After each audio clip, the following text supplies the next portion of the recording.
9 تاریخ ہے اور 11 تاریخ کو پختون تحفظ موومنٹ کا جرگہ ہونے والا ہے، تو اس حوالے سے حکومت جو کچھ کر رہی ہے یہ میرے خیال میں جلتی پر تیل ڈالنے کا کام ہے، اور ہم اس کی بھرپور مذمت کرتے ہیں۔ حکومت سے مطالبہ ہے ہمارا کہ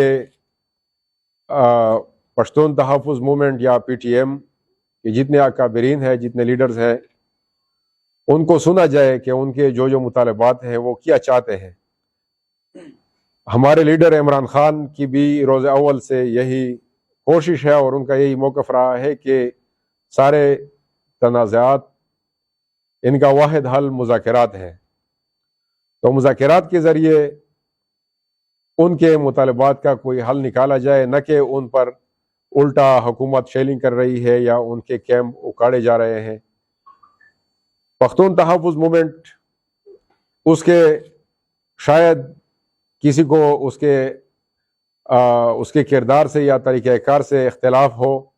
لیکن یہ بھی ایک حقیقت ہے کہ ہمارے پشتون بیلٹ میں پاک فوج کے آپریشنز میں مقامی آبادی کے ساتھ جو زیادتیاں ہوئی ہیں، جو مظالم وہاں پر ڈائے گئے ہیں، اور جو کچھ ہو رہا ہے ابھی تک، اس حقیقت سے بھی انکار نہیں کیا جا سکتا کہ پشتون کی نسل کشی کا ایک منصوبہ ہمیں نظر آ رہا ہے۔ ان آپریشنوں میں بے شک پاک فوج کے جوان بھی شہید ہو رہے ہیں، تو اگر ہمیں ان کا حوالہ دیا جاتا ہے کہ فوجی بھی شہید ہو رہے ہیں یا ان کے جوان بھی شہید ہو رہے ہیں، ہمارا مسئلہ یہ ہے، ہمارا مطالبہ یہی ہے کہ جس طرح پختون بیلٹ میں نوجوانوں کی زندگیاں ختم کی جا رہی ہیں، اس طرح پاک فوج کے جوانوں کی زندگیاں بھی ہمیں عزیز ہیں۔ تو جو پالیسی ساز ہیں ان کی پالیسیوں کے ساتھ ہمارا اختلاف ہے، جو ان کے نتیجے میں یہاں ہمارے اس خطے میں جنگ شروع ہے اور ہمارا جو نقصان ہو رہا ہے، ہمارے کاروباری نقصانات ہو رہے ہیں، ان کے حوالے سے میں بہرحال اپنے صوبائی حکومت سے بھی مطالبہ کرتا ہوں کہ وہ پی ٹی ایم کے جملہ مطالبات صوبائی اسمبلی میں پیش کرے، اور ان پر بجائے اس کے کہ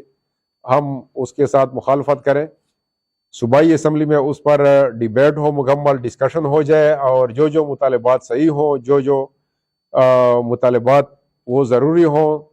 ان کو متفقہ شکل میں، قرارداد کی شکل میں پاس کر کے مرکزی حکومت کے سامنے پیش کر دیے جائیں۔ ورنہ یہ جو حالات اس وقت شروع ہیں،